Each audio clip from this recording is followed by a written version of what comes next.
Alors l'aventure a commencé en 2008. L'origine de la fabrique, c'est un peu la question de l'utilité sociale. Voilà. Comment chacun peut être le plus utile à la société. Et moi, j'ai conclu que je pouvais créer et puis animer une entreprise dans les métiers de la fabrication de 20 à 25 personnes. Et c'est ce qu'on a fait avec mon associé Nicolas. Alors on se base sur trois convictions qui sont fortes pour nous. La première, c'est que l'entreprise a un rôle à tenir dans la société et qu'à ce titre-là, on cherche à faire une place à des personnes éloignées de l'emploi.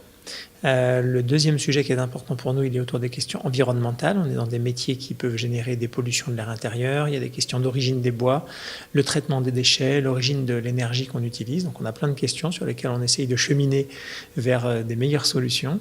Et puis le troisième sujet qui est un peu plus informel, c'est celui du beau.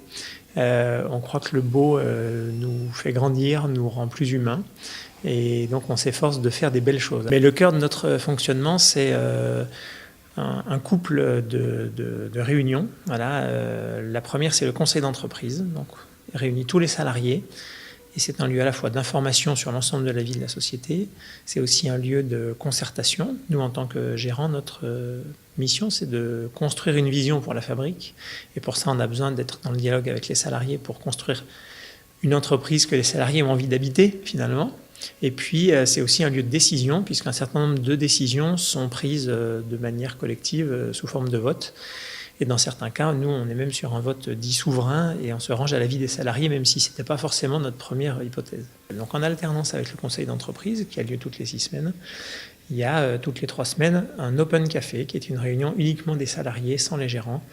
Et j'aimerais bien savoir ce qui s'y passe, mais on a quand même des informations sur le sujet. L'objectif, c'est de construire des choses intéressantes et positives pour la fabrique et pour la manière de travailler ensemble. Donc aujourd'hui, on a cette forme, conseil d'entreprise, open café, qui est notamment animée par 5 référents au lieu d'un délégué du personnel. C'est la forme qu'on a aujourd'hui, ce ne sera probablement pas la forme de demain, et ce n'est pas la forme qu'on a eue quand on était 5. On envisage aujourd'hui de se développer davantage sous forme de ce qu'on appelle un archipel. Ce qui est important au niveau de l'archipel, c'est qu'on a défini 3 cercles, 3 dimensions. Le premier sujet, c'est celui de la fabrication. Le deuxième, c'est celui de la création artistique sous différentes formes. Et le troisième, c'est celui de la solidarité. Et donc, peuvent rentrer dans l'archipel et venir travailler dans l'archipel des entreprises qui sont dans l'un ou l'autre de ces champs. L'idéal étant qu'elles soient dans les 3, évidemment, parce qu'on pense que de cette manière-là, il y a une richesse, il y a des choses à croiser.